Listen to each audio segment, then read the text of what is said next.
Hello friends, welcome to my channel. हम बढ़ेंगे।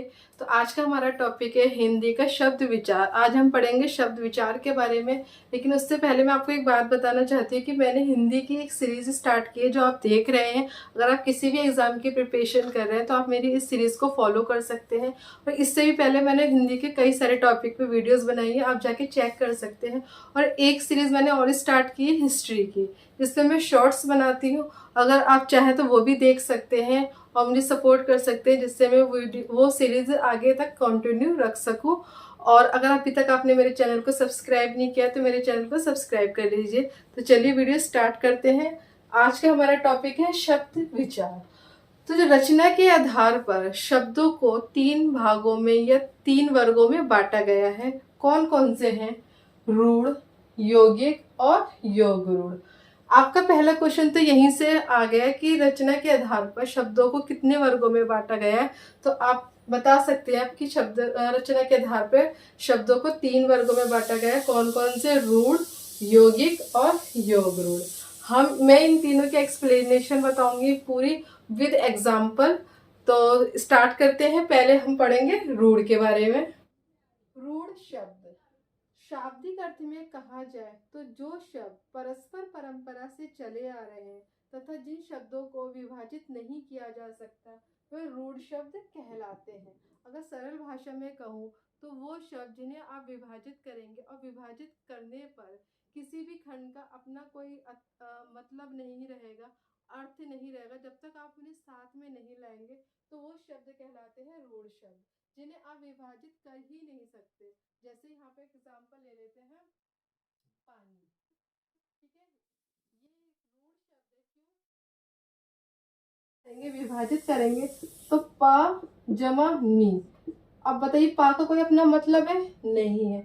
ना का अपना कोई मतलब है? नहीं है। जब तक आप इन्हें अपने पूरा साथ में नहीं लाएंगे तब तक इनका कोई अपना मतलब नहीं होगा। तो इसका मतलब यही निकल कर आता है कि वो शब्द जिनको आप खंडों में विभाजित कर ही नहीं सकते वो शब्द सारे कहलाते हैं रूढ़ शब्द। ऐसे बहुत सारे हैं, जैसे जल, कल, ठीक है, नाक। ये ऐसे शब्द हैं जिन्हें आप विभाजित करेंगे तो इनका कोई अपना अर्थ नहीं होगा जब तक आप इन्हें साथ में नहीं लाएंगे। जैसे जल, अब जा और ला को अगर अलग अलग कर देंगे तो ना जा का अपना कोई मतलब है ना ला का अपना कोई मतलब है। ठीक है, तो वो शब्द कहलाते हैं रूढ़ शब्द। आई होप गाइस आपको रूढ़ शब्द अच्छे से समझ आ गए होंगे। अब हम देखते हैं कि यौगिक शब्द किसे कहते हैं। अब हम जानेंगे यौगिक शब्द के बारे में। तो यौगिक का शाब्दिक अर्थ होता है योग से बना हुआ। वे शब्द जो दो या दो से अधिक शब्दों के मेल से या योग से बनते हैं उन्हें यौगिक शब्द कहते हैं। ठीक है, और इन शब्दों को खंडों में विभाजित किया जा सकता है क्योंकि इनके प्रत्येक खंड का अपना एक अर्थ होता है। ठीक है, सरल भाषा में कहूँ तो वे शब्द जो दो या दो से अधिक शब्दों के मेल से बने होते हैं और जिन्हें हम विभाजित कर सकते हैं। ठीक है, मैंने यहाँ पे कुछ एग्जाम्पल लिख रखे हैं, जैसे दीपावली। अगर ये दीपावली को मैं संधि विच्छेद करूंगी तो ये हो जाएगा दीप जमा अवली। अब यहाँ पर आप ध्यान दीजिए, इस दीप का भी अपना मतलब है, मतलब दीपक आप जानते हैं। अवली का भी एक मतलब है, अर्थ है। अवली कहते हैं कतार में या पंक्ति में। तो इसका अर्थ क्या निकल के आता है? पंक्ति में रखे हुए दीपक। ठीक है, तो इस आपने जब दीपावली का संधि विच्छेद किया तो इसके एक प्रत्येक खंड का अपना एक मतलब है। ठीक है, तो ये कौन से शब्द हुए? यौगिक शब्द। एक एग्जाम्पल मैंने और लिया है, रसोई घर। अगर आप जब रसोई घर का संधि विच्छेद करेंगे तो रसोई जमा घर। यहाँ पे आप देखिए, यहाँ रसोई का भी आपको मतलब पता है क्या होता है और घर का भी एक अपना मतलब होता है। तो रसोई घर, तो कौन से शब्द हुए? ये यौगिक शब्द।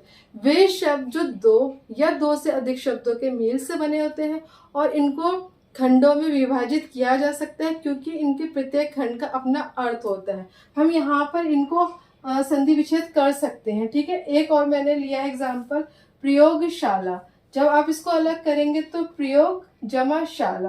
प्रयोग आपको मतलब पता ही, जहाँ पर जो प्रयोग, जहाँ पे हम प्रैक्टिकली चीजें सीखते हैं। और शाला का भी एक अपना मतलब होता है, जो एक विशिष्ट स्थान होता है, विशिष्ट कार्य के लिए बनाई हुई जगह होती है, उसे कहते हैं शाला। ठीक है। तो जब आपने प्रयोगशाला को संधि विच्छेद किया तो एक प्रयोग का भी एक अपना मतलब निकल के आया और शाला का भी अपना एक मतलब निकल के आया। तो वो शब्द जो विभाजित करने पर अपना खंड जब हम करेंगे उसका, तो उनका अपना एक मतलब होगा। तो वो कौन से होते हैं? यौगिक शब्द। और रूढ़ शब्द वो क्या होते हैं? जिन्हें आप विभाजित कर ही नहीं सकते, जिन्हें आप खंडों में बांट ही नहीं सकते। क्यों? क्योंकि उनको जब आप खंडों में बांटेंगे तो उनके किसी भी खंड का अपना कोई मतलब नहीं होगा जब तक आप उन्हें साथ में नहीं लाएंगे। ठीक है गाइस, मैंने आपको यहाँ पे डिफरेंस भी बता दिया कि रूढ़ में और योगिक, रूढ़ शब्द में और यौगिक शब्द में क्या डिफरेंस होता है। आई होप गाइस आपको यौगिक शब्द अच्छे से समझ में आ गया होगा। अब मैं आपको बताऊंगी योगरूढ़ शब्दों के बारे में। तो योगरूढ़ शब्द का शाब्दिक अर्थ होता है योग से बना हुआ रूढ़। मतलब जो शब्द दो या दो से अधिक शब्दों के योग से बनते हैं, मतलब जो शब्द यौगिक होते हैं परंतु अपने सामान्य अर्थ को छोड़कर किसी विशेष अर्थ का बोध कराते हैं, तो वो हो जाते हैं योगरूढ़ शब्द। यहाँ पे आप ध्यान देना कि वो शब्द होते यौगिक है लेकिन वो अपना सामान्य अर्थ को छोड़कर किसी स्पेशल, किसी विशिष्ट अर्थ की ओर या किसी तीसरे अर्थ की ओर इशारा करते हैं, तो वो शब्द कहलाते हैं योगरूढ़ शब्द। मैंने यहाँ पे एक लाइन लिख रखी है, इन शब्दों के सांकेतिक अर्थ होते हैं, मतलब ये किसी विशेष अर्थ की ओर इशारा करते हैं। जैसे यहाँ पे दो एग्जाम्पल लिए हैं मैंने। दशानन, दशानन को जब आप संधि विच्छेद करेंगे, इनको विभाजित करेंगे तो ये हो जाएगा दश जमा आनन। इसका मतलब, इन दोनों का अपना मतलब है, दोनों का अर्थ है क्या है? 10 मुखों वाला। तो 10 मुखों वाले किसको कहते हैं? रावण को कहते हैं। किसे कहते हैं? रावण को। तो इस दशानन का स्पेशल या विशिष्ट अर्थ क्या है? रावण। तो यहाँ पे क्या हो गया? दशानन का विशिष्ट अर्थ रावण। तो ये कौन सा शब्द हो गया? योगरूढ़ शब्द। एक मैंने और लिया है लंबोदर। जब आप लंबोदर का संधि विच्छेद करेंगे तो लम जमा उदर, लम उदर का एक अपना मतलब है। संधि विच्छेद विभाजित करने पर क्या है? किसको कहते हैं? बड़े पेट वाला। तो यहाँ पर लंबोदर को, लंबोदर किसको कहा गया है? बड़े पेट वाले को। बड़ा पेट वाला किसको कहा गया है? यहाँ पे गणेश जी को। किसको कहा गया है? गणेश जी को। ठीक है, तो यहाँ पे इसका एक विशिष्ट अर्थ निकल कर आया है। ठीक है गाइस, तो ये कौन सा शब्द हो गया? गणेश जी योगरूढ़ शब्द हो गया। यहाँ पे थोड़ा सा ध्यान देना कि वो शब्द होते यौगिक ही हैं लेकिन वो अपने सामान्य अर्थ को छोड़कर किसी विशेष अर्थ की ओर बोध कराते, तो शब्द क्या हो जाते हैं? योगरूढ़। उनका अर्थ वो संकेत ही देते हैं कि उनका अर्थ कुछ और ही है। ठीक है गाइस, अब आपको यहाँ पे अच्छे से समझ आ गया होगा कि रचना के आधार पर शब्दों को 3 वर्गों में बांटा जाता है। 3 वर्गों में बांटा गया है। कौन कौन से? रूढ़, यौगिक और योगरूढ़। ठीक है गाइस, आई होप गाइस आपको ये कॉन्सेप्ट अच्छे से क्लियर हो गया होगा सारा।